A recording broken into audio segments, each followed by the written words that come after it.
So, Tony, what type of tea do football players drink? Oh man, I got nothing. Penalty.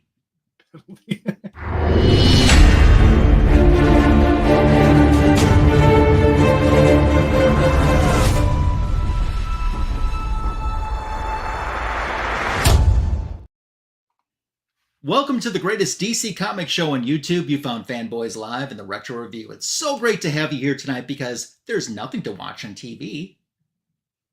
Right, Tony? There's absolutely nothing to watch on TV. No one's watching TV tonight. Yeah, it's pretty boring. So, Signature King, Tony, how are you doing? How was your week? I'm good. It's pretty busy weekend. Looking forward to relaxing with the little bit of weekend we got left so we can start fresh on Monday. Great.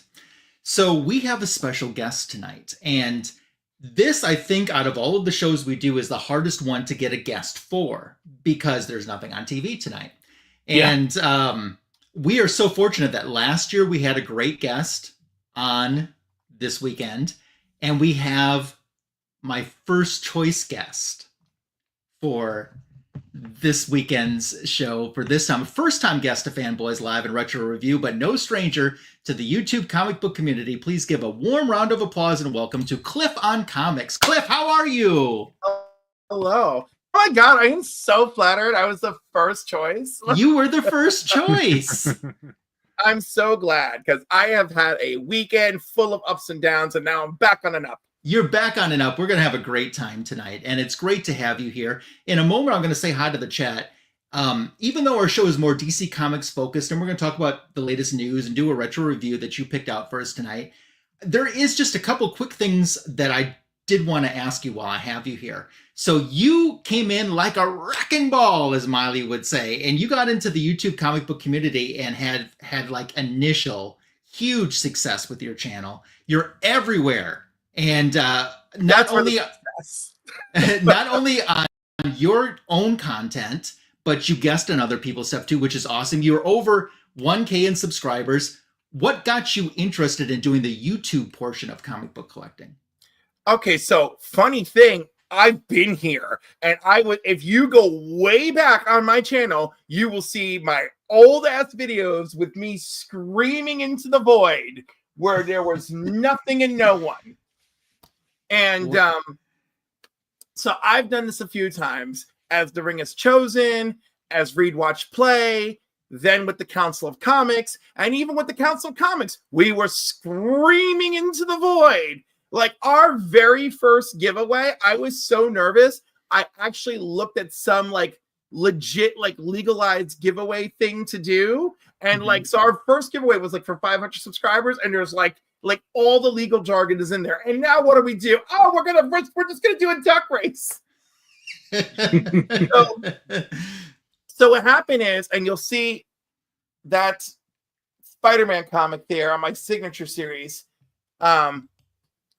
It's a second print Patrick Gleason, right? So it's really weird, but that one's there because it reminds me of Angel Empire Comics, because I won that slab from Alonzi NJ on Instagram while I was headed to Empire's funeral. So Empire had his own channel that he had started while he was in Florida, and then he moved back up here where his parents are, and we all became friends at the LCS, and he was constantly giving us YouTube advice, and he's like, oh, you really got to get involved with this community. It's really cool, etc. So the first interaction with the community is Empire's 1K. He has Sam from the Council of Comics on, and I'm watching. So this is the first time that I see DJ Links, Brian LCS, Southpaw Brad, there's Sam, blah, blah, blah. They do the giveaway. It's really cool. So I quickly start like dabbling, and I still have my old name up, which was like Clifford NY, right? And I'm entering all these chats. Everybody's got all these cool names, and I was like, I got to change my name because I don't have access to the council, so I'm not representing the council when I'm in chat. So I made Cliff on Comics, and and then I was like, oh, I guess I got to like make content. But the point is, I started reaching out, and unfortunately, he all of this happened too quickly. He passed away like just as all this was happening. So it was actually Bryan LCS who reached out to me because we were talking about the funeral arrangements and everything for Empire. And he's like, oh, do you want to be on my Community 311? I was like, oh, yeah, I'd love to. So that was like the first time I'm on someone's show. And then that's when I decided to just do the Cliff on Comics name and then just start adding content to my channel. I really tried to make that story shorter. I'm sorry. But like there is the most abridged version I could give you. Well, and I'm whatever road you took to get you here, we are just glad that you are here. And you are a great presence in our comic book community and very excited to have you on tonight's show too. I'm also excited for the folks joining us in the live chat. If you're watching on the rewind, thank you so much for deciding to spend some time with us. It is appreciated. We start out with Ruben Guzman. White Tiger, cool, calm, collected, Muabunga, dude. Hope you're doing well. Know who Ruben is right off the bat. Ruben. Oh yeah, I know. I go way back with that Tiger. So then Cliff is in, and Cliff, it's not. It shouldn't be a good time. It's going to be a good time. I mean, it will be a good time. Yeah. Listen, there could be an earthquake. We gotta be careful. I just, I gotta be careful, man. Okay, he's covering all his bases. John's Comics with Kids is here. Hope you're doing well. Thanks for stopping by. Dave Gregory in the cold Midwest is here watching us tonight, so we appreciate you as well. Hope you've had a good weekend too. And I agree with what John says here. We need more Cliff. Cliff is good. And then we're sparkling things up. It's lighting up. It's getting brighter. We got Bredazzle in the chat. So yes, thank you all so much for being here at the very beginning of tonight's show. Mr. Signature King, I don't see a whole heck of a lot of DC Comics news. Did you see something or stuff that I haven't? Yeah, one that just popped a few hours ago. Yeah, tell me. One of the original editors of Legion of Superheroes has died. Oh no, who? K.C. Carlson. Who did a lot of work on Legion of Superheroes, 0 Hour, Action Comics, Eclipso, Inferno, JLA, and several Superman titles. Has passed not even 6 hours ago. This news came out. Sad to hear. It is super fresh and only 68. Only 68. Yep. He did a lot of work across DC, not just editing. So sounds like he did a lot of background stuff too behind the scenes, and sounds like unfortunately it's someone that I haven't really heard a whole lot of, but hey, and it's always really sad to lose someone. Well, he was really loved by his colleagues. Oh yeah. Like I said, he didn't do too much other than working a lot on the behind the scenes stuff at DC. So I'm sure he's definitely going to be missed. It sounds like he did a lot of work. So, yeah. And again, only 68. Like that's just so sad. It is. I mean, 68. Paul Levitz is older and still a firecracker when you see him. Still going. Yeah. Yeah. And my God, and it's so funny. Like, man, Paul's his own convoluted figure, but I do feel like even with the complications of his editorial role and all the many things he has been, all the many faces he's had at DC, I do feel the man leans, better and brighter towards the good side of things. Yeah. Even go ahead. Oh, I was just gonna say I popped up KC in my CLZ to see what I have in my collection where he's attributed to. Some who's who in the DC universe is Wonder Woman, Secret Files, and Origins. Looks like is what I have in my collection that he was involved with. Yeah, that's pretty cool too. I never thought of that. Like, as some of these legends, pass on, I don't bother to look at, something as simple as like CLZ to see what I have for them. That's a good. Yeah, it's only as good as if they have the information provided and updated, So, but they're pretty good about that. Are you a CLZ user, Cliff? Loosely, it connects to Cover Price, right? Yeah, it does. Yep. Using Cover Price almost all the time because I like sitting at my computer. Okay. So it's just like, so right now, like I've been cataloging like my stuff in on there, but I've been using Cover Price. I'm like, oh, just use CLZ, Cliff. Like, just get it right. But I'll get there. I'll get it. You'll get there. I am this weird hodgepodge of like technology guy and like paranoid old man. I'm like, I do not like this. I do not like this phase of my life. I'm not thrilled. All right. Tony, what other news is going on? Is there anything else? I didn't see a whole lot in the comics. Honestly, that's probably the big one. I would have thought with MegaCon going on that there would have been something. I know, but what is happening at MegaCon? It's mostly more freaking variant covers that honestly I'm burnt out on. Like you gotta dazzle me. Like it's gotta be like the level of dazzling that has to go on, right? Bedazzle knows what I'm talking about. It's got. That's what I was just about to say. This is all we got to offer tonight. The best. I gotta feel like I'm at a Dazzler concert and Lila Shenny is doing background teleportation effects at the same time. Yeah. You know. Yeah. All our DC people are like, "Who dat? New phone? Who dat?" So. Okay, listen. I know you're a DC person, but if y'all don't know who Dazzler is, especially after the Taylor Swift of it all, I mean, get out from under that rock. Okay, you can't be on the internet and living in the nerds. Hey, I like living under my rock. It's comfortable here. 5, 6, 7, 8. There's more. 9. That's just what was within Anne's reach. Oh my god! Why do you have so many copies of Dazzler? Why wouldn't I? Listen, you're like Southern Comic Booky collecting all the Turok covers. First of all, you know that's a whole thing. Because Legion Comics has so many Turok covers, it's insane. Yeah. Like I don't know why it's Turok, but you want to know what's really funny? It started accidentally happening to me, and now I'm just gonna do it on purpose. And it's the weirdest book that I realize I have too many of. It's Marvel Team Up 32. Oh, why? Why that book? Because last year I was getting Defenders and Marvel Team Up, and I was just grabbing them and buying them, and especially if they were in the dollar bin, just snatching them up in a dollar. And then like certain shows, these guys would have like 2 Marvel Team Ups in a bag for $5, and I would just grab it for $5 for the first one I saw, not looking at what book was on the back. Nice.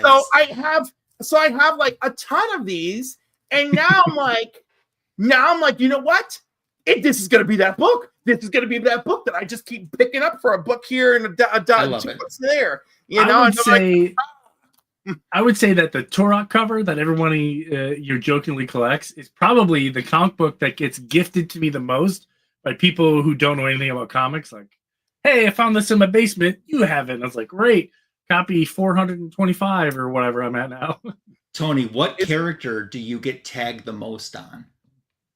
Shazam. No, I disagree. I don't disagree. It's definitely Shazam. That's my final answer. I disagree. I think he won't say it because he's scared. I'm not scared. Look, I think you're scared. Look at all this Shazam that's up in here. There's a lot. I know you just like right Shazam, here. but I'm not saying what character do you like the most. I said what character do you get tagged on? I heard the most? Yeah, Shazam. No, disagree. You know what's funny? I get tagged, but I don't get tagged by character. You know, believe me, I get tagged by character. That's 90% of my Instagram feed is people tagging me in the most ridiculous stuff. Like, so like, for example, like today there was a really nice looking cosplayer of Harley Quinn and MegaCon. Granted, her costume was amazing. It looked so good, even by my standards. For whatever reason, they tagged me in that. I have no idea. Wasn't at MegaCon. Who tagged you? I know like 2 people at MegaCon. What? Who tagged you? I can't say. They're watching, but they know who they are. They're in trouble. Okay. I get tagged with Harley Quinn stuff 10,000 times a day for no reason. For no reason. And as soon as my phone, I had to turn off notifications on Instagram because it was ding, ding, ding all day long. You would just sit here and ding. So I shut that off. All day. Interesting. Yeah. Okay. Yeah. Mine has been for that horrific man mutant from television who was playing Guy Gardner. You know. Oh, Nathan Fillion. Yeah. That's right, Nathan Yes. Fillion. Yes. I was like, what? Former voice of Steve Trevor. Yes. Yeah. And Hal Yep. Jordan. And former good looking person, former more human person. Are you saying you don't like the Guy Gardner costume? I don't like the Guy Gardner of it all. Like no one said that Guy Gardner had to be old and fugly, and they just went old and fugly.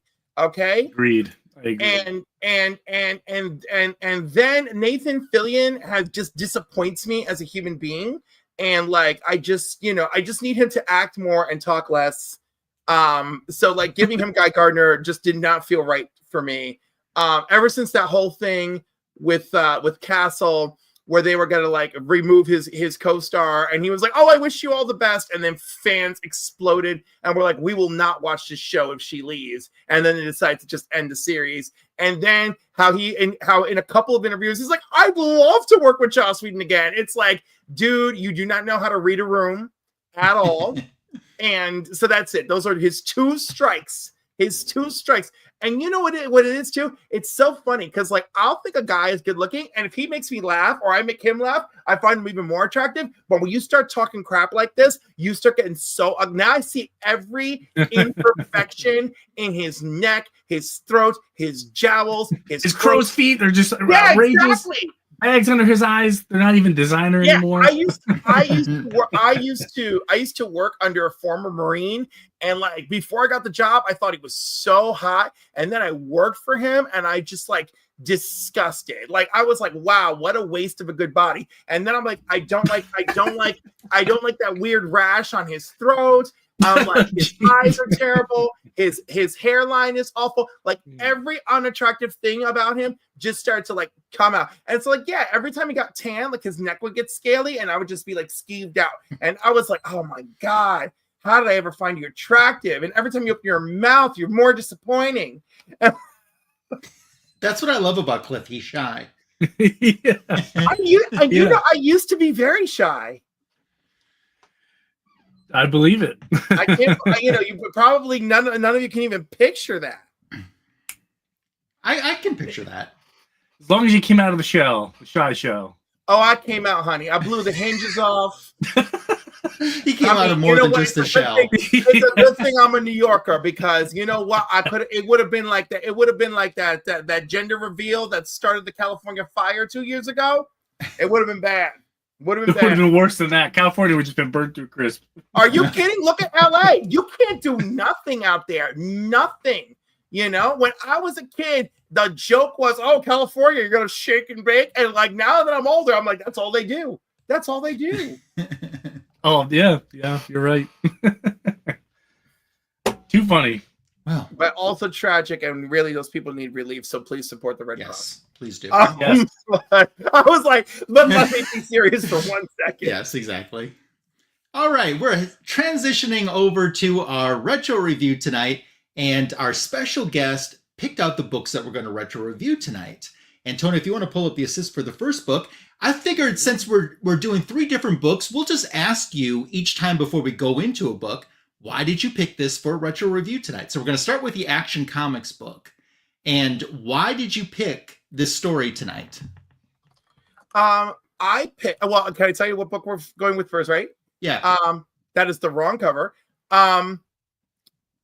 Is it 755? 775. 775. Okay, I'm sorry. Hold on. I'm out. Let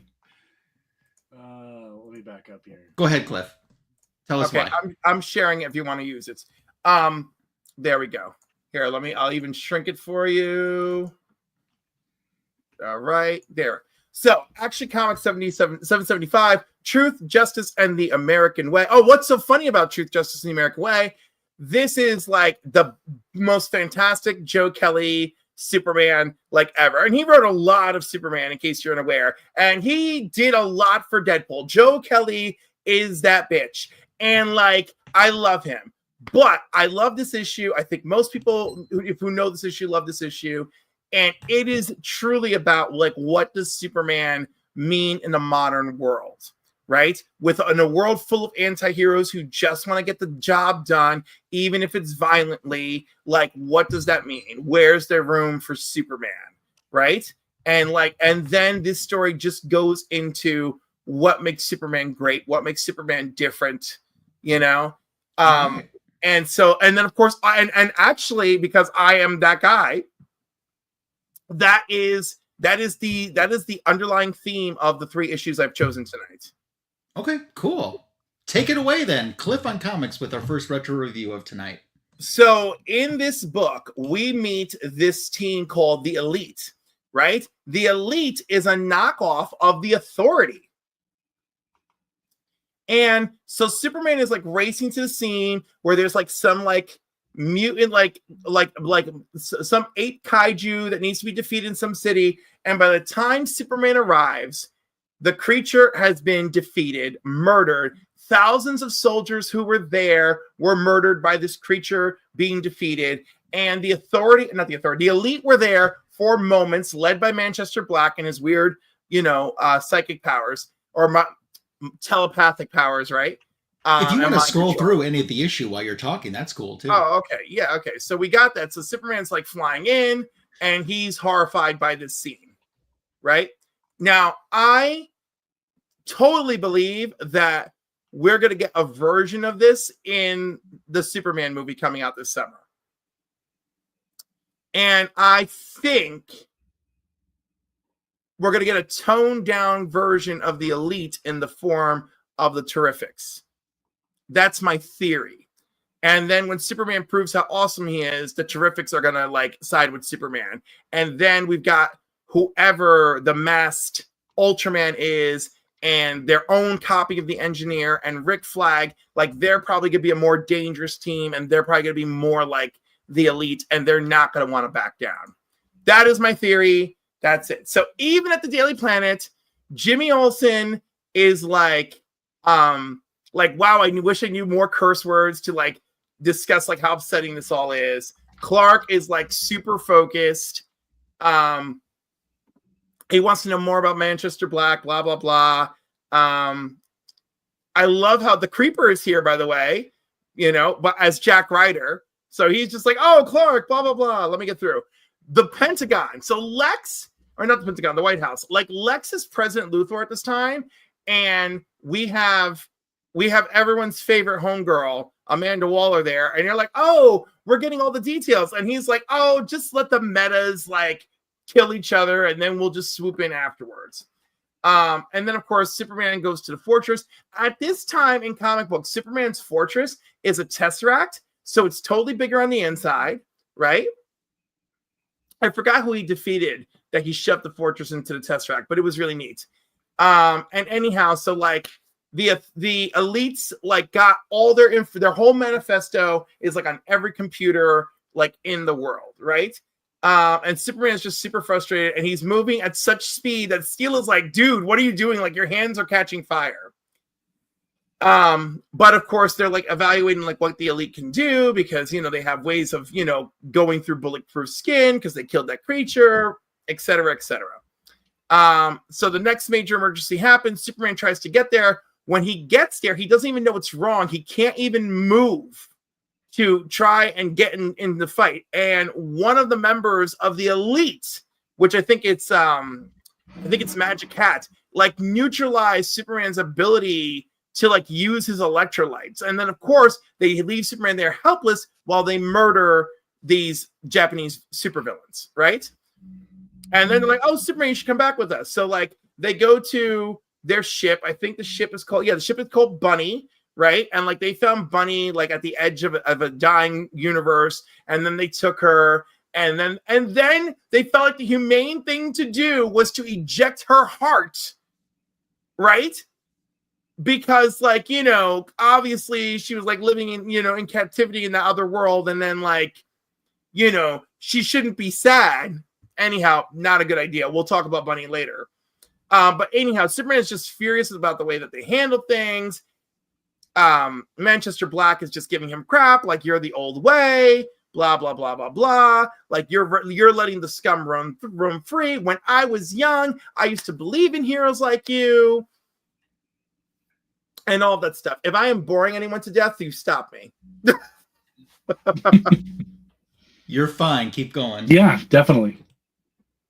So anyhow, so just as they get into this heated argument, he's like, I'm not going to let you guys just do this. And they just teleport Superman to some Fat Albert's Superman sale. Fat Al's used cars and trucks. And Superman's just ditched there. Of course, he goes to talk to Pa Kent. Pa Kent's telling him about how everyone is in Smallville is so excited about the Elite. And this book is how old? Let's hear some of the thoughts from Pa Kent. He goes, Smallville's rooting. Superman says, Smallville's rooting for the Elite, huh? He goes, some folks most likely loud and angry, other ones just scared. They look outside and see revolving doors on prisons, government corruption, maniacs hiding in the desert, and children. Well, what happens to children these days gets anyone's blood up. Sometimes truth, justice, and the American way just doesn't make them feel better. They want easy answers and quick results. You know? I don't know about you if that doesn't still sound true today. Art imitating life over and over. I like right there. This conversation alone is immediately why this is one of my favorite issues. So Superman starts like flying around, hearing what everybody has to say, you know, and of course, for like in every group, there's like one person who is like, oh, well, it shouldn't be that way, right? You know, but then like everyone else is like, oh yeah, they should stop it. They should like get that out of there. And it's like, oh, what if Superman had done something, or what if this girl had done something about the Joker when Joker ate, you know, your dog Poopsie because he had diplomatic immunity, you know, or like, oh, killing's wrong. He's like, yeah, but like, you know, what about, you know, Zaz in Gotham or Hannibal Lecter, you know, shouldn't, and it's like, oh, but those people get the death penalty. And he's like, yeah, right. He's like, are you going to see the Scarecrow get the death penalty? And then of course this kid who's dressed up as Superman, they're like, oh, let us kill you and then we'll let you be someone else. And he's like, no, you know, like I can't kill you. This isn't cool. I'm going home. And then of course Superman with his super hearing is hearing stuff like, okay, being Superman is so beat, you know. In the meantime, again, there's another assault happening, this by some dime store men in black people. And of course Superman tries to clear it up. The Authority shows up to intervene. They get into it again. You know, they start going, well, there's some bad men here, some very bad men, blah, blah, blah, blah, blah. And before Magic Hat can even like finish the sentence, Superman's had enough. He's slapped him. Every camera on the planet is watching him. They're like, that's it. You've given us just cause. You know, you're not part of the solution. You're part of the problem. We meet tomorrow at dawn or some crap like that, right? So, of course, he's lying in bed with Lois because they are married at this time. And they're still, this is back in the good old days of the early marriage. And it's like, you know, Clark, you know, he kind of asked for this fight, blah, blah, blah. He still leaves Lois a note in case things go terribly wrong. He invites them to show themselves, you know, and he's like, oh, no, there's innocent people here. We can't have this fight here. Like, let's, you know, teleport to Jupiter, right? Actually, it's one of the moons of Jupiter, as I catch myself reading this. So they go up there, they go through the whole thing. I'm begging you to do this without bloodshed, whatever. And they're like, no, they start their crap immediately. The Menagerie, who's like their version of the engineer, she starts wailing on Superman. He fights back a little with heat vision. Magic Hat does weird things like teleport this, you know, this freaking tube, drop on Superman's head. You know, Manchester Black gets in Superman's head, trying to like, you know, mess with him, kill him, cause him to seizure, spasm, whatever. Oh, and then Watts is just like, you know, sets off an electric charge on Superman. All that's left is the torn cape. But of course, now they start hearing Superman's voice from like all over. And he's like, you know, he's like, I'm getting to understand you better and what you are. And it looks like Superman is killing them one by one, starting with Menagerie. And then, you know, Magic Hat starts freaking out, thinking that they're dead. Then Superman causes this windstorm. And then that takes out Magic Hat because he can't talk. And it keeps going until now he's just down to looking all super scary, beat up Superman. And it's him and Manchester Black. And Manchester Black is like, why can't I use my powers? Like, what's happening? Am I dying? And he goes, no. He goes, it's your eyes. He goes, I used my telescopic X-ray heat vision and fired it straight through your optic nerves and like a retina through your scalpel and did an instant lobotomy on this extra large part of your brain and took out your superpowers, you know? And he's like, you can't do this, whatever. And he's like, yeah. He goes, he's like, look, they all know you. You're a monster. He's like, no, I'd never stoop down to your level. He goes, I don't believe in that. And he's like, look around. He's like, every one of your crew is disabled, but they're alive, you know? And he goes, and we already have a lock in your ship. And he goes, and you'd be surprised how happy Bunny, the ship, was to know she was free of you. So anyhow, he's like, by the time you figure out how to get your powers back, you'll be so doped up on side dampeners, you won't be able to do anything. And he's like, I'll find a way, Superman, no matter what. And he goes, I wouldn't have any other way. And then he quotes Christopher Reeve and says, dreams save us, dreams lift us up and transform us. And then Joe Kelly adds, and on my soul, I swear, until my dream of a world where dignity, honor, and justice become the reality we all share, I'll never stop fighting, ever. And there we go. Possibly the greatest Superman story ever told. Very Superman-esque, for sure. They made a animated movie based off this issue. Yes, Superman versus the Elite. Yep, yeah. that's right. It's very good. Yeah, Tony, if you want to pull up your review, yeah. I'll ask Cliff why he chose our next book that Tony's going to review tonight. Why did you choose this, Cliff? All right, so if the Elite is based off of the Authority, and we're getting the engineer from the Authority in the Superman movie, then we should get a taste of the Authority from Authority number 1. Cool. Take it away, Tony. Take it away, Tony. Makes sense to me. So, let's dive into the Authority. I gotta admit, this is the first time I had read this book, so this was all brand new to me. I got this wonderful experience. Lots of splash pages in here, so keep that in mind. So we start off here in the looks like the ice cold Moscow, and it looks like there's some kind of missile type things, but we quickly find out they're not missiles. They're beings, they're people, or some kind of super people. We don't know.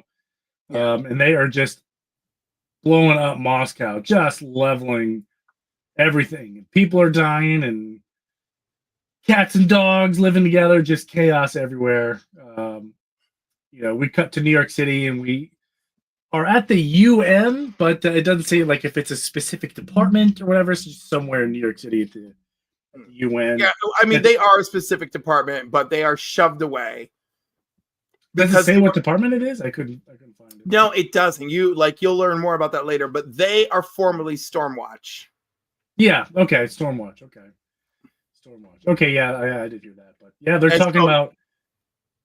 Go ahead, what were you going to say? No, they mentioned how they do not have funding for the Stormwatch program anymore. Yeah. So we get a little... is that what that is? Okay. Yeah, this is a taste of backstory for what took place prior to the beginning of the series. Okay, yeah, so that makes sense. I never knew the story, so that was all new to me. So I didn't know what Stormwatch was. But anyway, they're talking about everything that's happened in Moscow, and there's really nothing they can do about it. You know what I mean? There's no kind of funding left. And then they get a visit by this young lady whose name escapes me, but they tell us later. It's Jenny Sparks, right? Jenny Sparks. Jenny Sparks, yes. Sparks. She says, "We're here. We were somewhere else when it hit Moscow. It won't happen again. Tell me everything you know."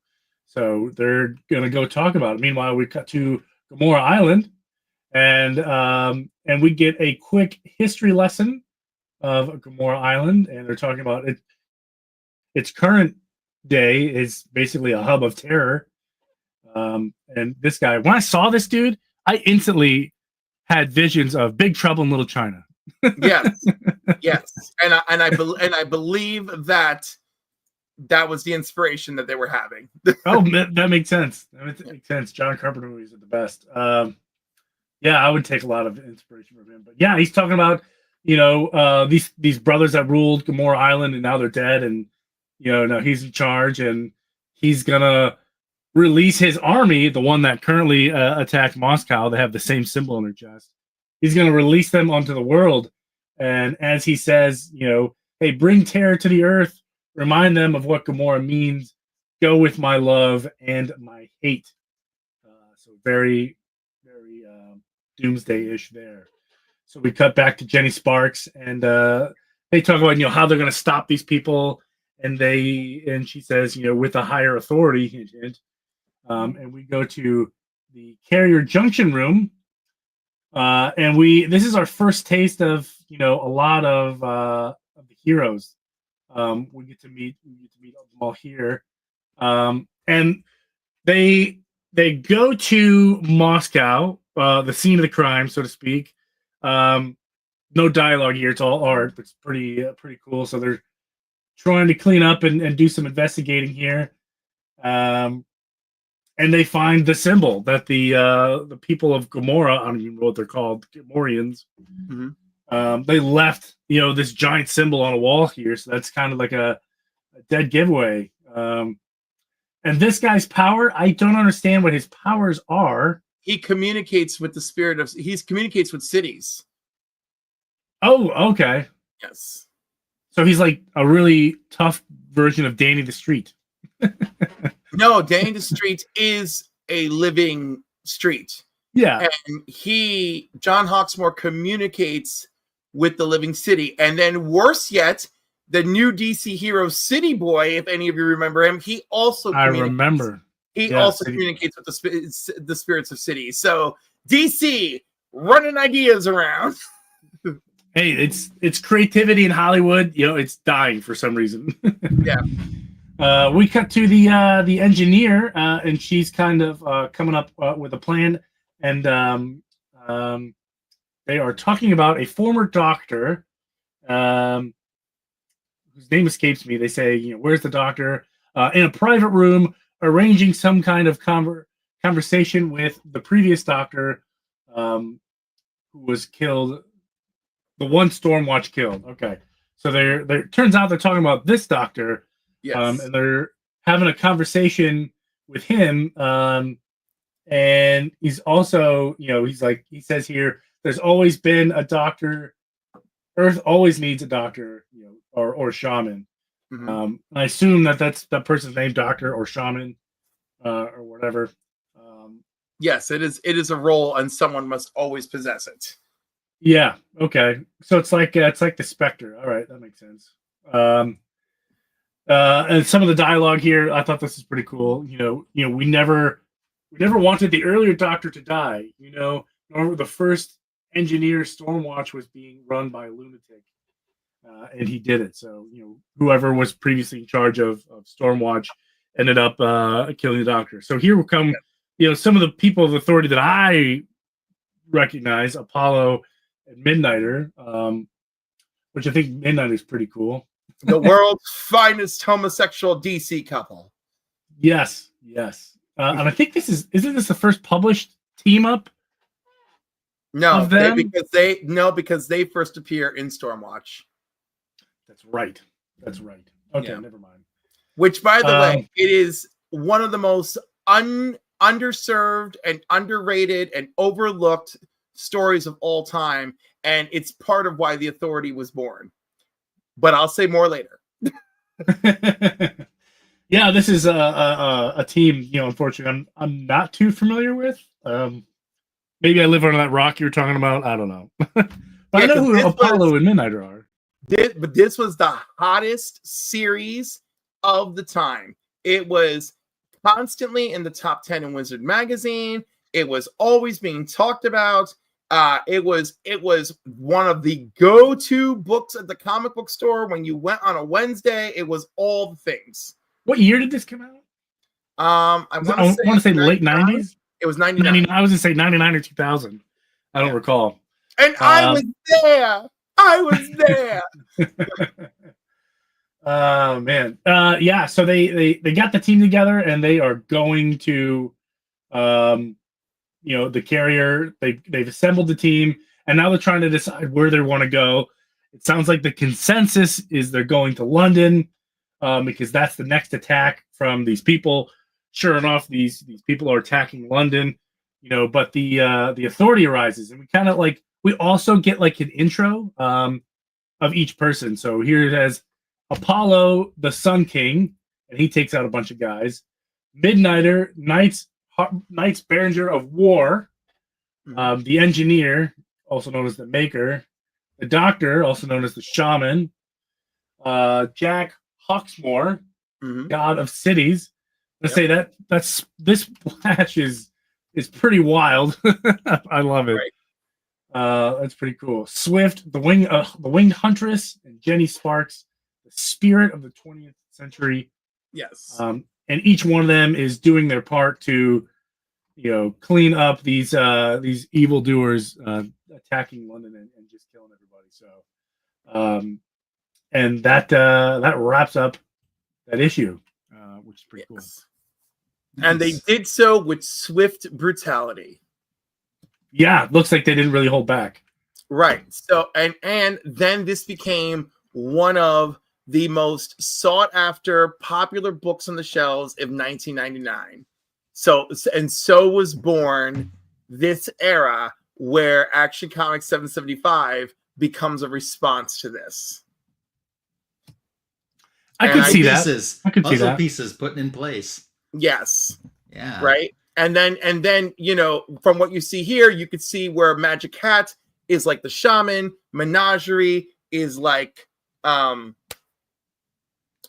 engineer, Manchester Black is a more deadly and violent Jenny Sparks, where she has a sense of morality because she is born of, she is a human generational spirit. She is the spirit of all of what humanity is for the 20th century. That is her, and her power is mostly electricity. Because what did we master control of in the early 20th century? Electricity. And when she is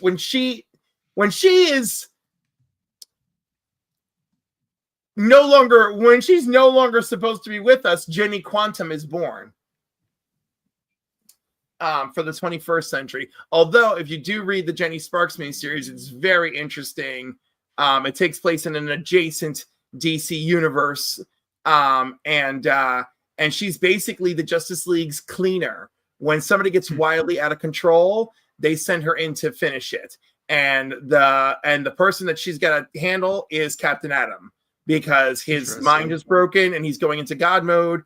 And she's like, all right, I gotta handle this dude. Interesting.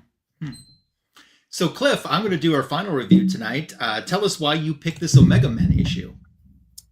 Well, again, now this one comes out in 2015, and once more is a stark contrast to what we see in Action Comics 775.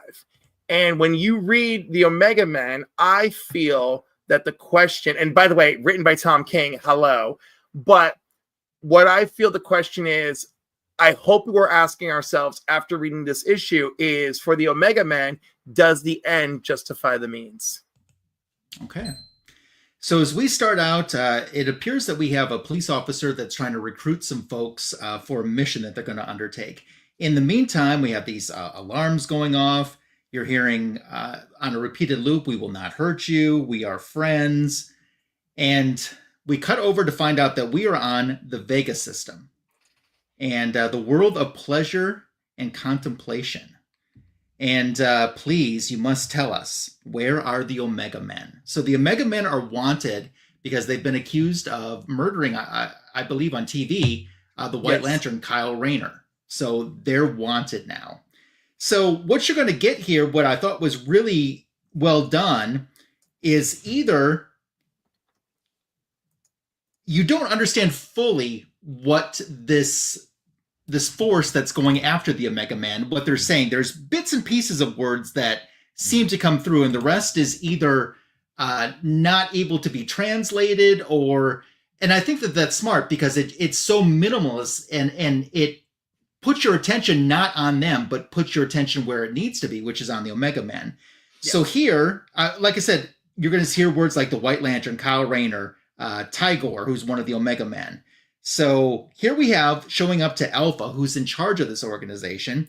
We have the soldier, and he's getting his mission. You need to go find the Omega Men. And in the meantime, a song is being sung by Alpha that kind of runs through or runs parallel a little bit of the story that they're going to encounter as we go on forth.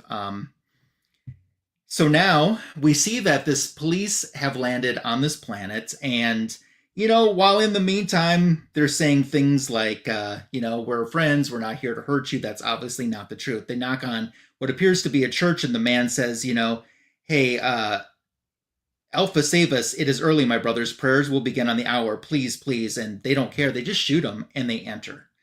And like I said, we will not hurt you. We are friends is replaying on a loop, as they're obviously just killing citizens and enacting violence, and not at all what they say and what they do are not in sync. And where is Tigorr? Where are the Omega Men? That's what they're looking for.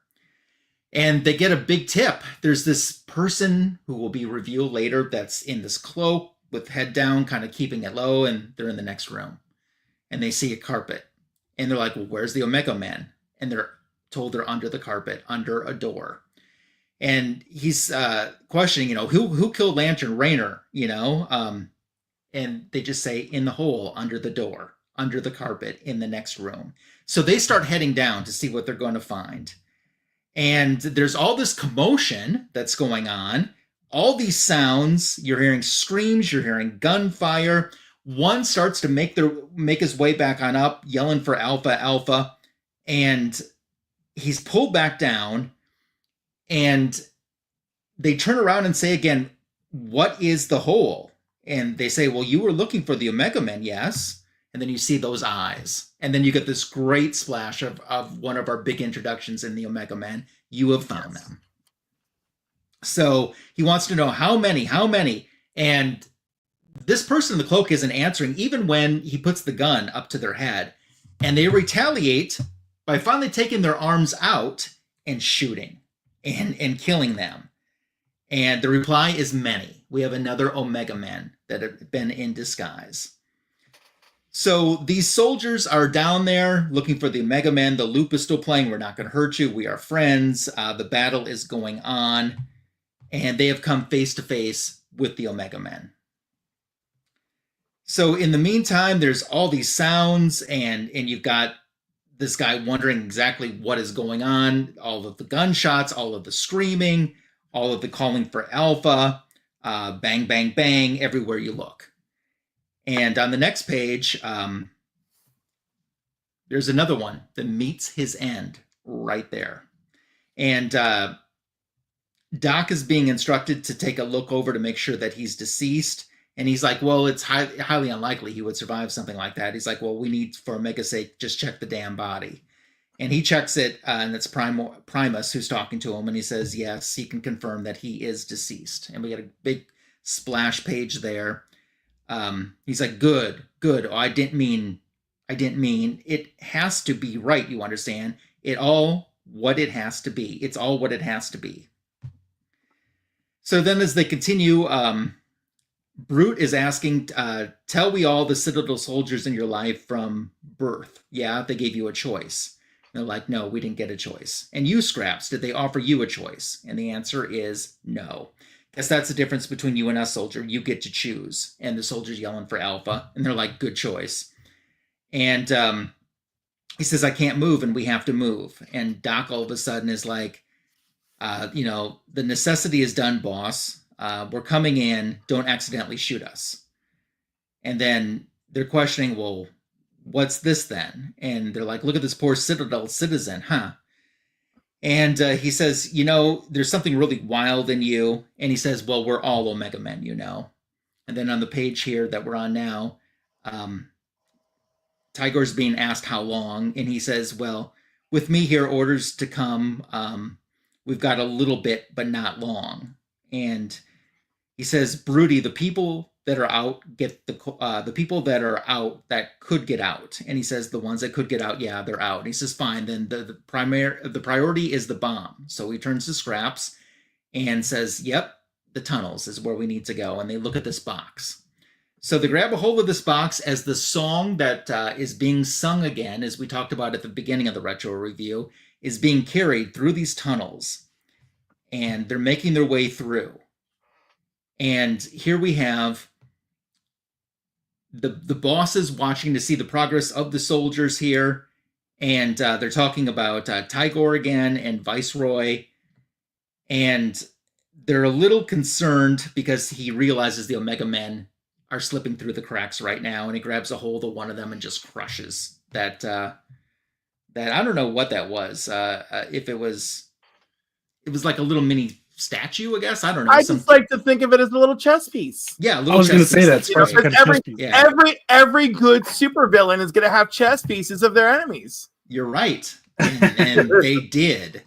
So now, as we continue on, we can start to see that from an aerial view, an explosion has been ignited. This city has been taken care of. They're in the friggin' dark now.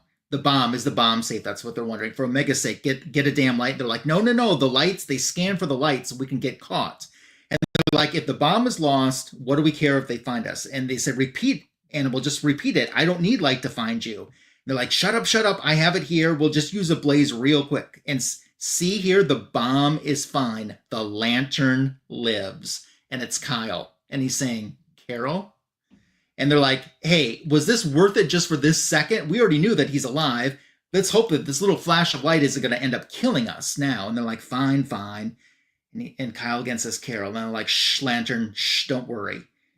We will not hurt you. We are friends. And that's how issue 1 wraps up. Very cool. Yeah. So I want to say hi to a couple of people that popped in during the retro review. Then let's talk about these stories that we just reviewed tonight. I want to say hi to James Warlord, who is here, and in not West Virginia, just Virginia, we have Kenneth Bird. So hope you're doing well, Kenneth, and we appreciate you all stopping in tonight. So Cliff, why don't you start some more thoughts about all 3 stories that we retro reviewed tonight, and out of a 10-point scale, what grade would you give all 3 together as a whole? Okay, but first you answer a question for me. Okay. Did you guys enjoy my picks? I did. Yeah, I really like the Omega Men one. I don't have a lot of experience with these characters. I obviously know of them, and I like the pacing of my story. Yeah, I am again like Tom King.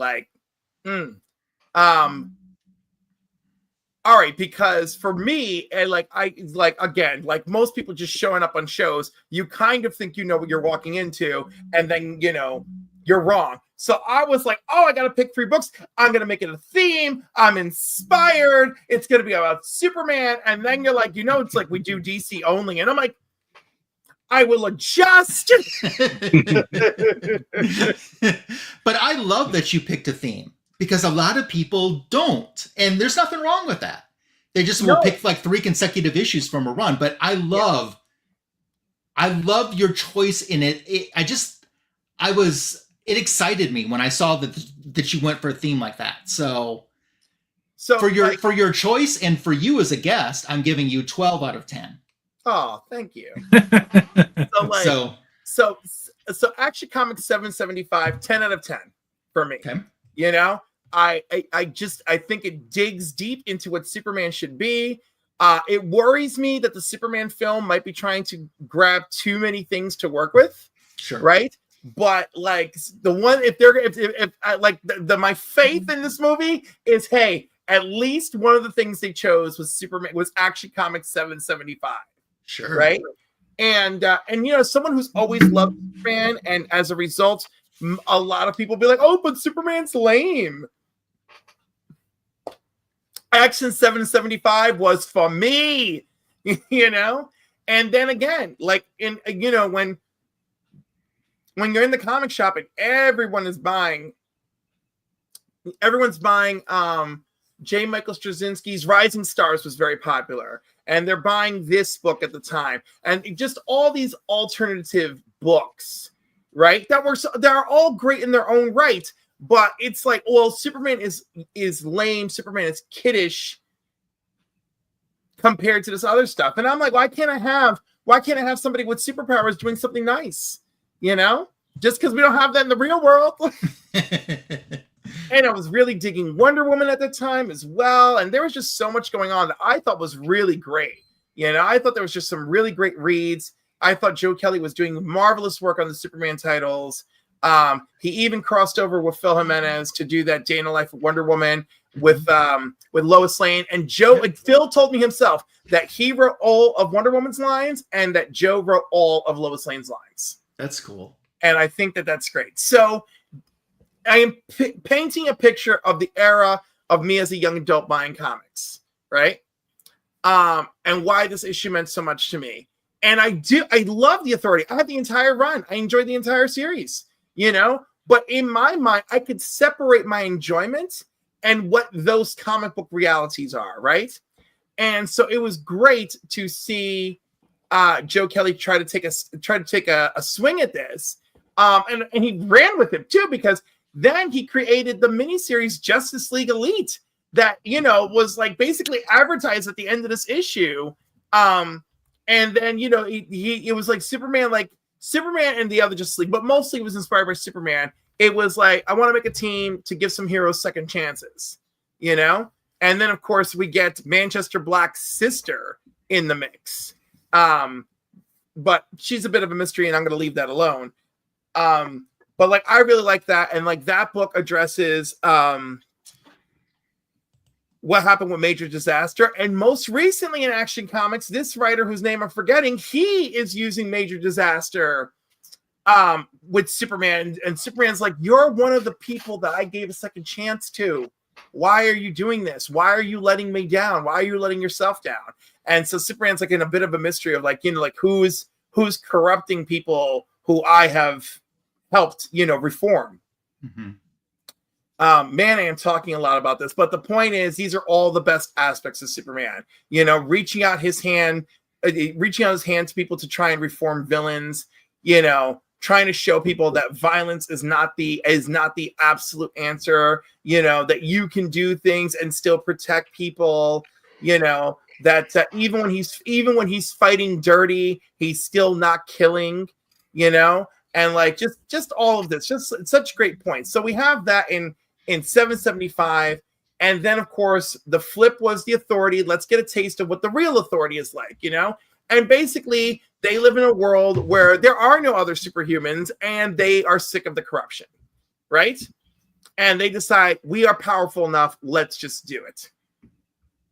And then of course they also have very lethal villains, right? Like they had a villain who's like, look, I made an army of my own Supermen and I obliterated Russia or obliterated Moscow, right? So does their world demand more? Does their world demand more affirmative action? Affirmative action? Authoritative action. Authoritative action, right?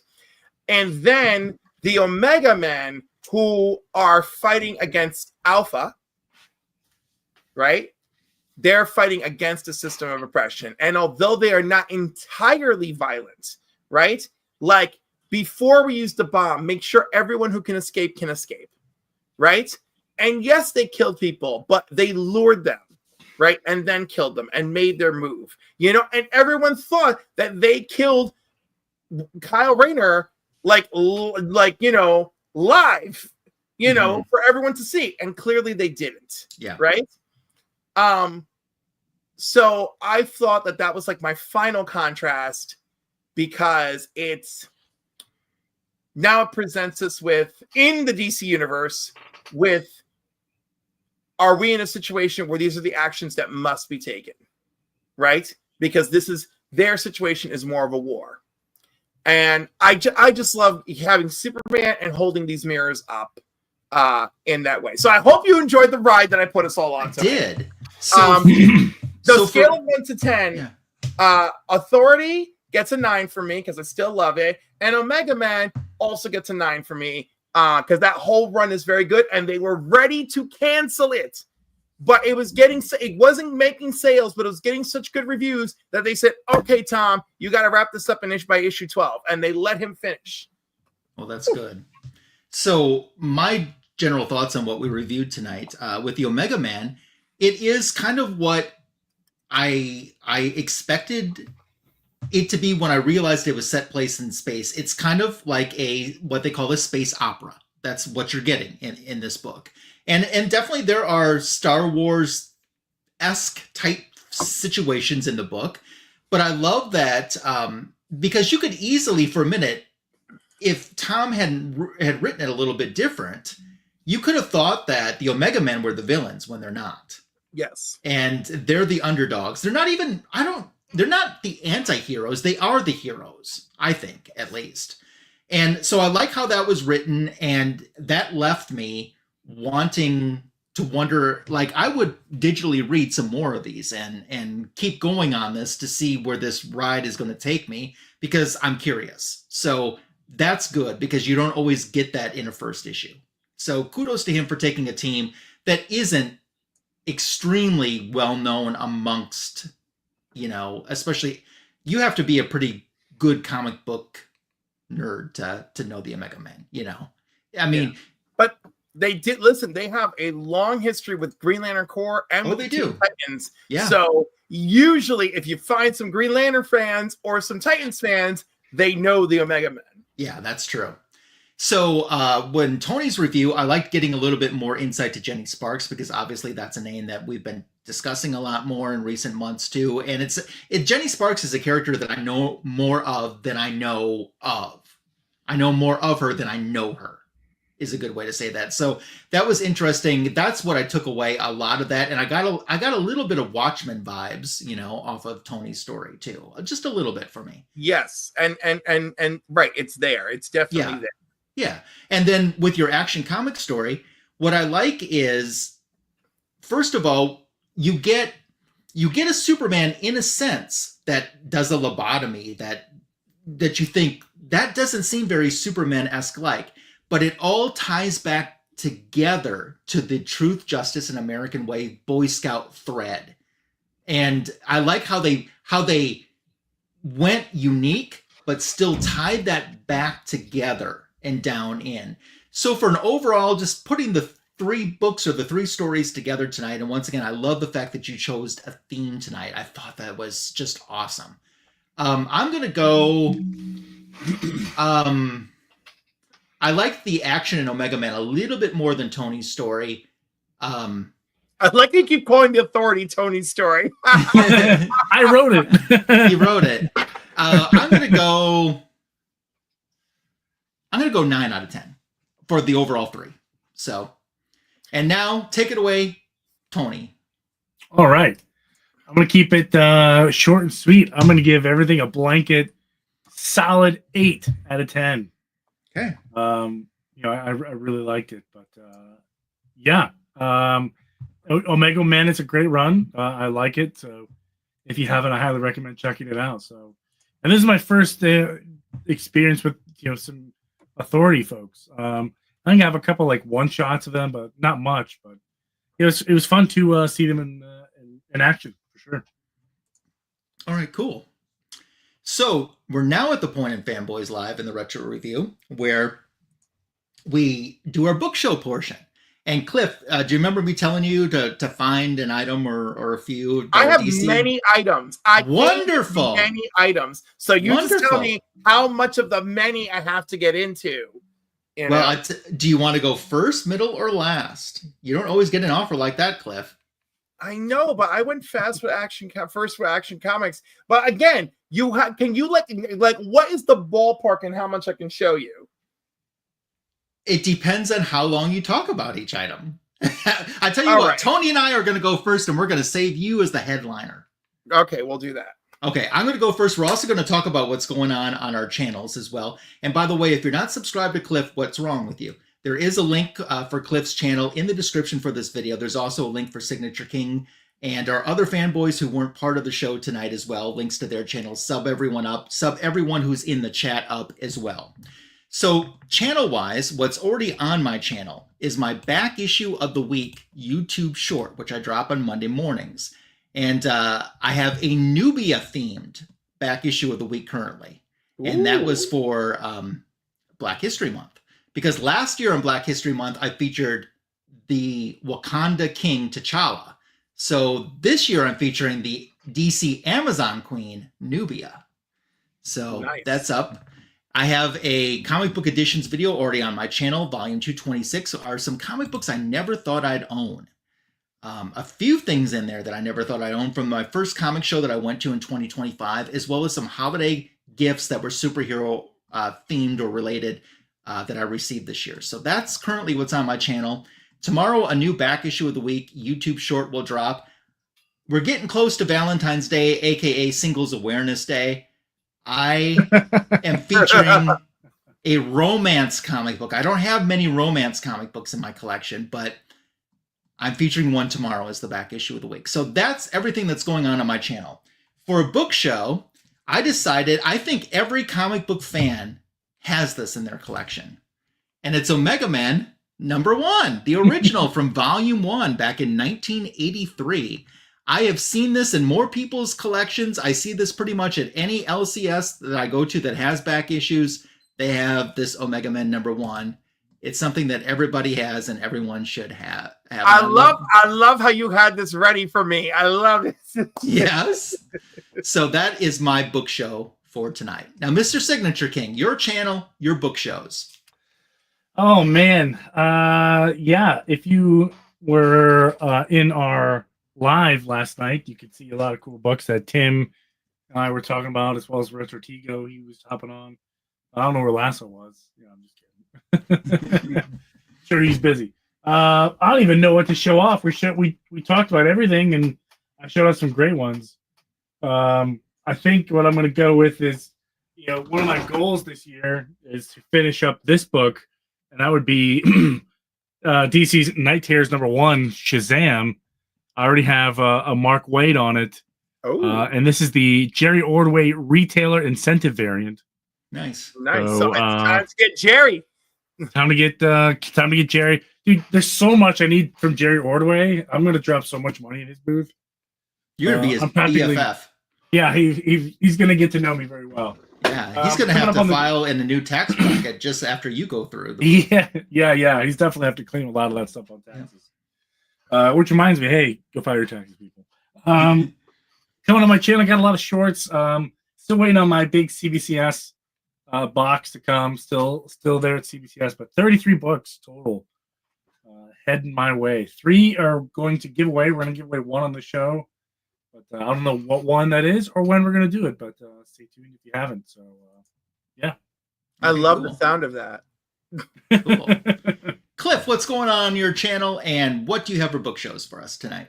Well, I just dropped a members only video, so I'm going to do something different and controversial with my members first only videos, where if you're a member, you can watch my 2025 comic collecting journey, and the videos will become public in December of 2025. Oh, wow. So the videos will start to reveal to the public in December, but those of you who are my members will have the inside track on my journey to my collecting goals this year. And you two and our audience of 2 will be the ones to get the first look at 2 off my checklist for this year, because I decided to share that with you folks. I love that.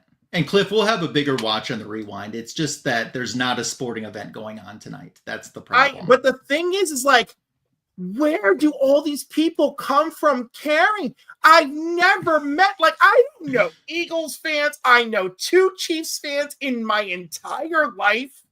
And oh wait, that's not true. In my personal life, right? So everyone around me, I don't know anyone interested in this game around me, but on the internet, my precious comic community, y'all are all in this. Shuts down right. For a few hours. The only time you'll see me vanish is if it's the Giants in the Super Bowl, because that was my dad's team, or if it's the World Series and it's a Subway series, it's oh my god, it's the Mets versus the Yankees, that's it. That's the only close down time. It has to be epic. So I don't know. So for those of you who are tuning in, you're just gonna get a little taste. So first, I'm gonna start with some random books that caught my attention last year. Actually, it's so funny. They caught my attention at the end of last year, which led into what I want to get at the beginning of this year. And that was, I was looking at keys in Adventure Comics, and I discovered I was reading an article, and it said that this issue is the return of the Spectre to Adventure Comics, right? But in reality, it's this issue that's the return of the Spectre. So here's 431, which I actually picked up on my LCS. And here's 432 that I picked up from Silver Age Comics in Astoria, New York, which is like the oldest comic book store in that area, or maybe New York. I'm not 100% sure. And aren't they gorgeous? Absolutely. Like such beautiful covers. I just love. I have both of those. Skeleton dudes. Yeah. I'm working on my Adventure Comics, but I'm doing the Supergirl era of it. Right. So speaking of Supergirl, here's Supergirl number 10 from her first series. Love that. The final issue. Yep. And I needed it to complete my run, and it was a birthday gift from Anthony, who owns my LCS. So awesome. Congratulations. That's a great book to have. A great series, an underrated series. Underrated indeed. And great Tonys think alike. Next up, no, people do not think about or talk about this book at all. And it is by Roy Thomas and others. The Young All-Stars. Oh, yeah. Mm-hmm. All right. Where Fury is a replacement for Wonder Woman, Iron Monroe a replacement for Superman, the Fox a replacement for Batman, and this was their answer to like address the like World War II era stories after Crisis on Infinite Earths. Yeah. You know? I thought this was like a brilliant series. I don't know what, again, it is just swept under the rug. And the only one we see reference to, I'm sure, is Fury. Fury, yeah. Right? And of course, later, who the woman who was Hippolyta Trevor Hall, of course, is her daughter and is the Fury for the modern era, who also gives birth to the boy that becomes the replacement Sandman, Morpheus.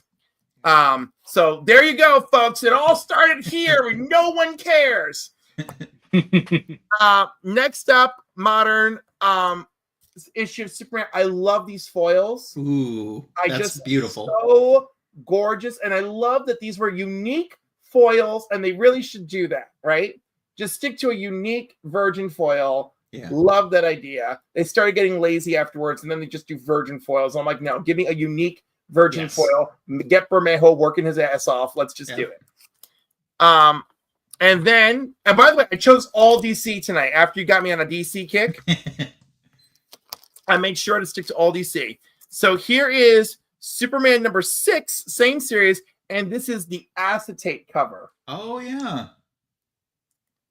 Yeah. And then, yeah. I love those. Yeah, awesome. and I just felt like bringing it because it's fun, and I feel like we do not see enough of these. Mm-hmm. You know, and like, you know, if we're gonna do crazy variants, then make them fun. Make them fun. Make it worth my freaking money.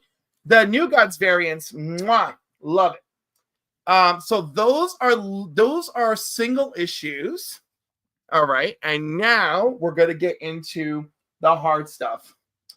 In October, you know what? Hold on. Let's get the storytelling right. All right, you two belong together. And you're fabulous. And you're fabulous. And you're coming with me because you belong with your other buddy. And you two are already together. Okay. All right. So first off, you mentioned Black History Month. So let's start off with Action Comics 521, the first appearance of Vixen. Heck yeah, I got that as a Christmas gift a few years ago. All right, so this was a lovely addition to my collection last year. Love this book. And also like, get to know her. Get to know her. She's great. And if you don't think she's great, go watch some Justice League Unlimited. Everybody loves the totem of Zambezi. Right. Right? And Anansi, the like weird, like trickster story god that she gets her powers from. It's a whole thing. So this next one I really adore. I won this, and it's really funny when you think of the title. I won this as a door prize on Instagram before I actually made it to the show where I was given this, and it's the door prize, Doorway to Nightmare #1, the first Madame Xanadu. Ooh, you're talking Tony's language now. Yes. Yeah. With her tarot deck on the cover, and I've got my DC tarot deck right here. Nice. I didn't even know DC made anything. That's hilarious. Oh yeah. Yeah, And if you haven't seen my tarot readings, I do have a clip of one that I did for the comic book community on my shorts. Oh, nice. We retro reviewed that issue I think last year. Yeah, it's an awesome issue. Excellent. So I was thrilled to get this as a door prize. Then there was a raffle, and I put all $20 of raffle tickets into the one raffle because no one seemed to be interested in the raffle. And I owned a lesser copy, but I was happy to win this copy for the $20. And it's All-Star Comics 58, the first appearance. Oh, I love that. So I had a restored 5.0 that I gave to my friend David as his birthday gift, and I got this upgrade for $20. Oh, I think you did great. Yeah, that's a heck of a steal. Amazing. And they tried to give it away on me because I didn't know I was being called, and like good thing a lot of people know me. So I'm running through and I'm like, it's me. It's me. You know, like my goodness. So then of course I have, wait, hold on. I got more. Okay. 2, 3, 4, 5. Go 6, for 7. it. We got 7 more to go. Go for it. Power of Shazam. Now you're still talking Tony's language. I know, and it's so funny because I wanted to pull you to pull that off because I wanted to see if it was the same one. I got this for pennies in a 9.8. I'm very happy. Very happy. I love the series. You want to talk about underrated and underappreciated? Power of Shazam. Go find it. It's great. And the crossover with Jack Knight for Starman, excellent. All right, and of course, because I love Shazam, how can I not have Shazam #1 for when he finally, appeared over in DC Comics after they murdered Wiz Comics for him? True story. So yeah, I won this, I don't know, some time ago, and I was looking at Battle Royale and whatnot for it, but I got this baby. Now, I scored this next one on eBay. eBay has gotten me the best deals. I just get in there and I'm like a tiger, and or a lioness. Like they're super violent and they get their way. And it's pedigree too, and it's Justice League of America 74, and it is the first meeting of Earth 1 and Earth 2 Superman. Yes. Even though this crossover begins the issue before. Yes. And I mean, look at this pedigree from the Savannah collection, 7.5. I mean, and I got this for like $125. Like, this is love. Cliff, did you know that I'm working on my Justice League Volume 1 run? Did you know this? I know that you've been reviewing it, and I've been seeing some videos of you talking about it. I am down to 9 issues away from completing Volume 1, and the 9 issues I need, none of them are big keys. You're killing me. I love it. In the meantime, I'm just like, I'll just never own a #1. It's okay. I thought that too. I'll just focus. And then what? It just fell in your lap. It just fell in your lap. It did. All right. So, of course, these next 2 are for the gay in me and my love of Superman. And so Tom Taylor was doing a signing, and I actually bought this 1 in 1,500 foil Supercon, whatever Comic-Con variant, Fan Expo variant of Superman Son of Kal-El #1, just to send it into CGC to have him sign. I thought that was a good series. Great series. Now, also with this, I sent Superman Son of Kal-El #5, where John Kent comes out as bisexual. Yep. So, again, it's important to me. Everybody else doesn't care, or they do. I'm the 1 in 100 that cares. That's good enough for me. But anyhow, I love it. These 2 are like, and you can tell I maintained a tight Superman-esque theme here. All right. Now the last 2. These last 2, I've only shown one, maybe, and I don't even think I showed it live. I think I only showed it behind the scenes. So I'm going to show you my last 2, and these 2, I'm going to do a video on them for members only coming soon. And the first one is Action Comics 267. Look at that. Do you know what this is? I know it's an awesome cover. Let me read to you the right side of the label. Okay. Third appearance of the Legion of Superheroes. First appearance of Chameleon Boy, Invisible Kid, and Colossal Boy. Nice. In this issue, Supergirl meets the Legion. She meets Lightning Lad, Cosmic Boy, and Saturn Girl. And they tell her, we're the children of the Legionnaires that met your cousin. Which, of course, will never be mentioned again. Yep. Right? They just did away with that. They're like, they're time travelers. Why does it have to be their kids? Good call, dum-dums. And Supergirl gets rejected from the Legion in this issue because although she completes her task, Red Kryptonite ages her up and she is too old to be admitted to the Legion because they only accept teenagers. The Legion will return in Action Comics 276, which I'm still looking for. It's still on my list.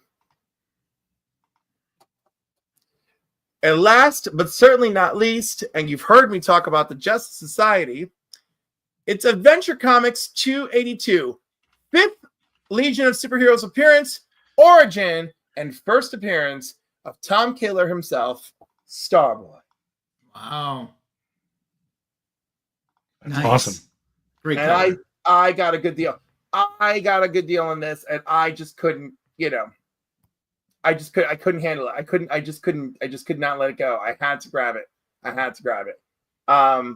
So yeah, like I love this. I'm so happy. 2 big Legion keys off my list. I'm not going for their first appearance because I just feel like I just can't do it. There's no way I can do that this year. Right. Right. Like, who am I asking?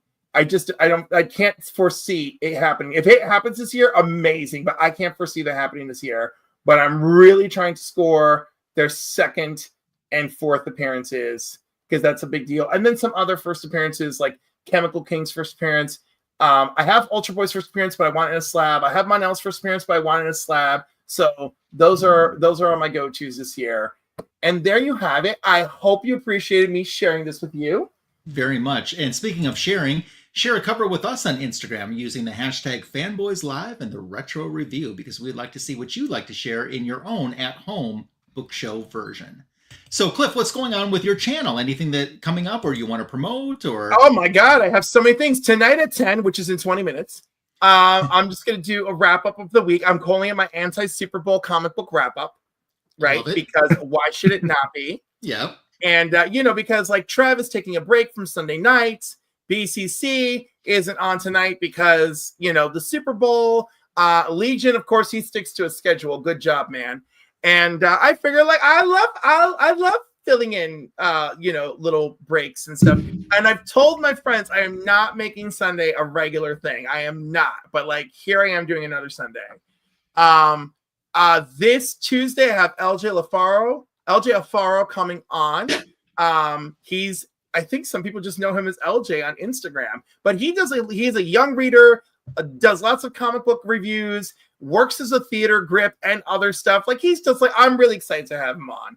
Cool. And that's gonna be for Tuesday nights, Comics and Company, because I can't call it Comics and Cocktails because no one's drinking.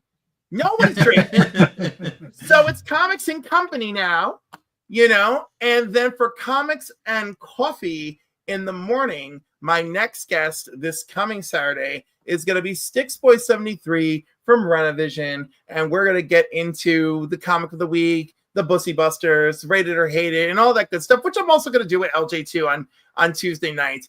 And of course, you can find me on the Council of Comics, Sundays at 5 p.m. for the box office, Mondays at 8 p.m. for New Keys and Hot Comics, Wednesdays at 8 p.m. for our 2-time award-winning show, New Comic Book Day. That's a lot.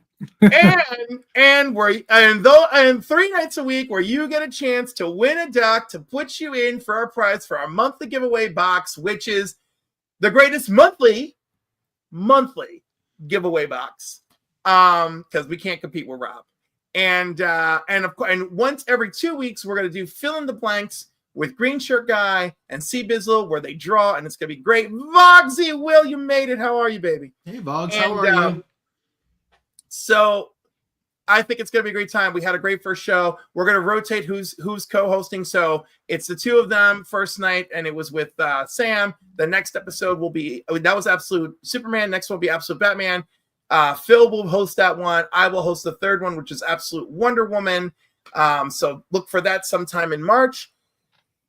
And oh my God, have I covered all my bases? I think I have. Woo! That's It was awesome. great being here. Well, this award-wishing show is so happy to have you on tonight, Cliff, and we hope that you'll come back and spend more time with us too. I'm so thankful for your time. I'm so thankful for what you bring to the table to the comic book community, but mostly I'm thankful for your friendship. Oh, So you're so good. I'm thankful for yours too. And Tony, I'm gonna remember you now. That's good. That's good. More so than the guy with the drawer. I feel so bad that I'm like, I know your face. I know your face. I know your face. And then I'm like, oh, the drawers. I remember the drawer. Cliff, if you could do me a favor, anytime you see something Harley Quinn, just tag Tony in it on Instagram. Please don't. I gotta tell you what, I'm gonna tag the hell out of Shazam now every 5 seconds. Even if That's okay. I like that. Harley. Even if it's that turd face who just recently played Shazam, I'm gonna just tag you all day and all night. Oh, Zach Levi. It took me a minute to figure who you're talking about. Like, only two people that played it. You can tell what actors have absolutely devastated my enjoyment of them. You could really tell. I'm normally so good at hiding it. Yes, you are. So, Cliff, you've been an absolute pleasure tonight. We hope you'll come back and play in our sandbox again sometime. I would love to, and I'll do another theme. I love it. Wonderful. So, on behalf of the other fanboys who aren't here tonight, on behalf of Signature King, anything else you want to say before we wrap up? Shazam. Have a wonderful, safe, happy, and healthy week. We appreciate you. And if you watched on the rewind all the way to the end, we appreciate you as well. And thanks for being here for the greatest DC Comics show on YouTube. Go catch Cliff live in a few minutes. He's going to go powder his nose, and then he'll be live on his channel. And we'll catch you next Sunday night for the next Fanboys. Until then, take care and good night.